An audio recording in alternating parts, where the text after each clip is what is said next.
Welcome to Canadian Innovators, the show that celebrates innovation, entrepreneurs, and the Canadian spirit. I'm Ves Sobot, sitting in for Jocelyn Bamford. Every week, we introduce a thought leader, tell their story, unpack the challenges of doing their craft, and explore ideas for job growth and prosperity.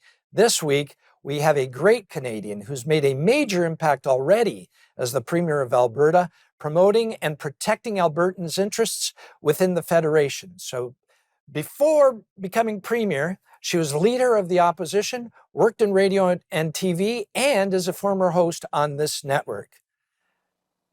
Premier Danielle Smith, thank you so much for joining us today. I really appreciate it. Hi, Beth. My pleasure.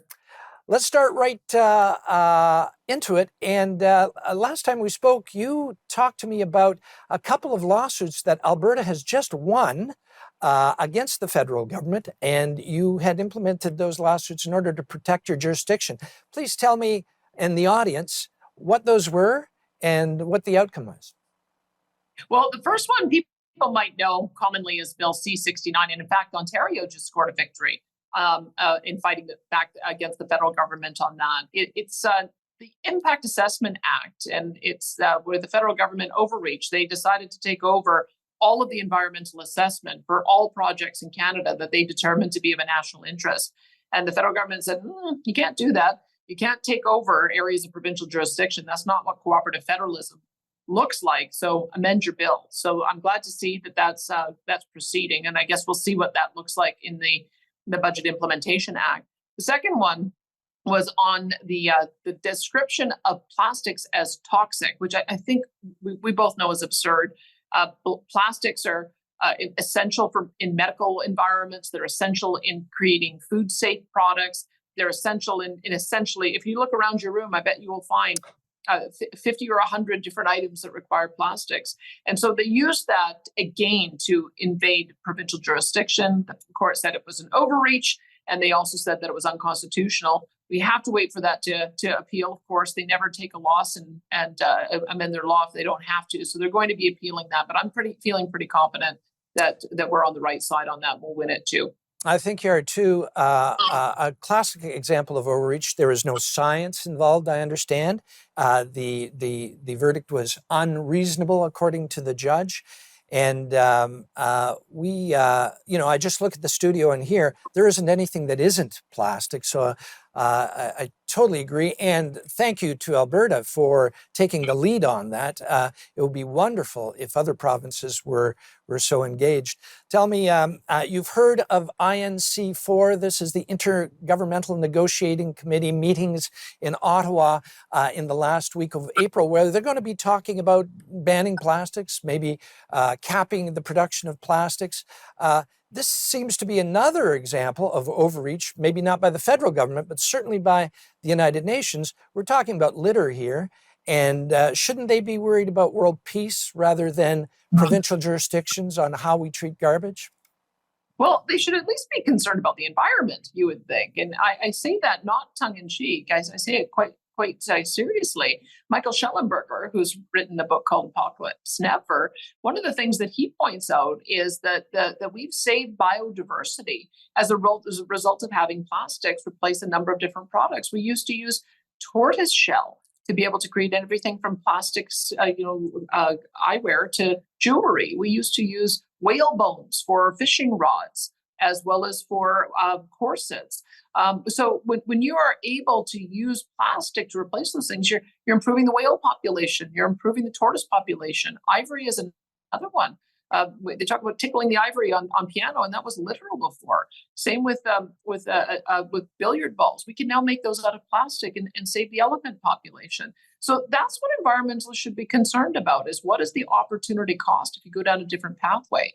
And I think we need to be very proud in making this statement that this is a product that is absolutely essential to the world.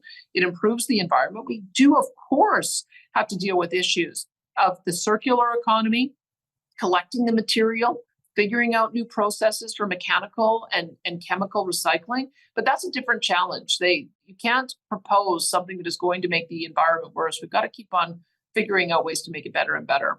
Great example we have is the Vinyl Institute of Canada implemented a recycling program with 36 hospitals in downtown Toronto. Interestingly, it was funded by Environment Canada. When Minister Guilbeault came in, the cooperation stopped. I've heard you say cooperative federalism before in your speeches. Certainly, it seems that there's not a lot of cooperation there. Hence, you have to sue the federal government every once in a while. It's a shame it has to be that way, but there are a number of actions, and we have said we are going to defend our jurisdiction vigorously. The founders and drafters of our Constitution understood that there are things of a purely local and regional and provincial nature, and that's why they've created the division of powers they have. And we just recently introduced the Provincial Priorities Act, where we fired another shot across the bow at the feds.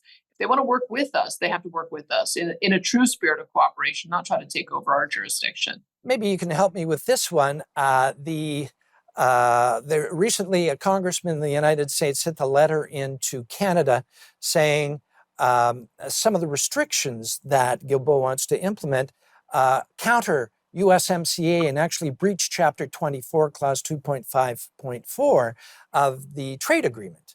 Can the UN, can Guilbeault introduce binding legislation that ties up provinces without provinces' approval?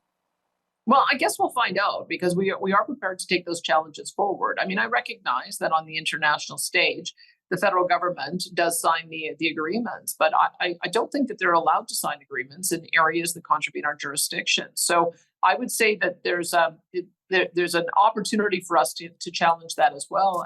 And here's what I would say. I mean, on the issue of plastics in particular, we're addressing the concerns that the environmentalists and even Stephen Guilbeault raised. The federal and provincial government partnered on an investment in Dow Chemical's net zero petrochemical plant that is going to be the first of its kind, right in the Edmonton industrial heartland area. It's going to pelletize plastics so that they can be exported to create useful products. So we've addressed the issue of CO2. The CO2 will be captured and buried underground in our underground pore space. But on top of that, the CEO, Jim Fitterling, has just been speaking in the last week about how important it is for the plastics industry to take the lead on figuring out recycling solutions. And I have to tell you, seeing that kind of visionary leadership I've already seen out of Dow Chemical, I absolutely believe they're going to. So let's identify what the environmental issues are, and then let's find reasonable and practical ways to be able to resolve them. And I think that that's what Canadians expect of us. I know it's certainly what Albertans expect of me. And I think that the United Nations is completely out of its lane in trying to dictate otherwise to our country. There's no question. Innovation is the key, always has been, always will be. And thank goodness for your leadership on this issue. I wanted to throw out one more item pertaining to this, and it is Michael Bloomberg, the former mayor of New York and the former Democratic candidate. He has donated essentially $100 million to the Beyond Plastics campaign, the Beyond Oil campaign, the Beyond Petrochemicals campaign. What do you think his interest is in this? Why does he want to suppress our birthright? Well, I can tell you the way one of my MLAs describes it. He says that what happens on the left is they identify a problem, and then they identify a solution that makes things worse, and then they try to demonize anybody else who comes up with a different solution. There's a different solution to deal with the legitimate problem of plastics in the ocean. I mean, one of the problems is that industrialized countries often ship their waste material to poorer countries, and then those poorer countries dispose of it by putting it out in the ocean. Well, let's stop doing that. Let's figure out how to make sure that we keep our plastic waste here. And with mechanical recycling, we can build it into building materials. With chemical recycling, there's some pretty exciting potential that you can take it back to its base material and then reconstitute it for more plastics or even for fuels. That, to me, is the way in which our industrialized countries are able to use technology and innovation to achieve a target.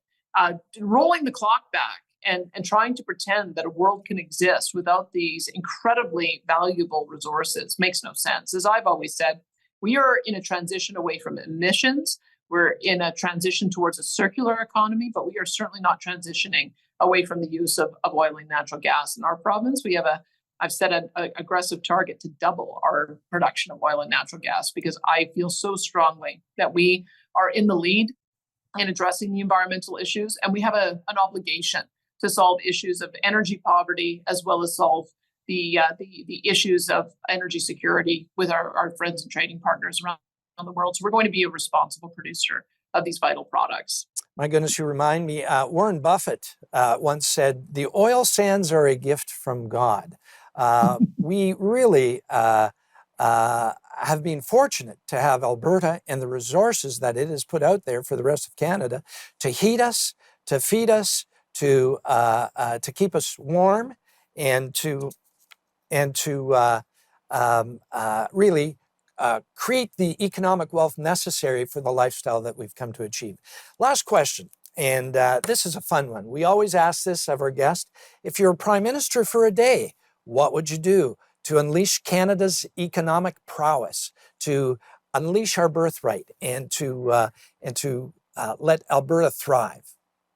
Well, they should do what they should have been doing all along, which is building strategic infrastructure. Every single province in the West has a port that they would like to see developed. And if you can identify whether it's Grays Bay in the north, or whether it's Port of Prince Rupert, or whether it's Port at Churchill to be able to get out of the Hudson Bay, if you can identify a port and then build backwards the infrastructure that we need, the roads and the rail and the transmission lines and the fiber optic, you can not only build a center of new prosperity and new communities, but you'll be able to get more of our product to market through working in partnership with the provinces. That should be the number one priority of the federal government. And in particular, I think they have an obligation to, when it comes to creating those opportunities in our northern territories, because then they can also establish a strategic partnership with the Americans on doing security and monitoring of our northern territories as well. That should be the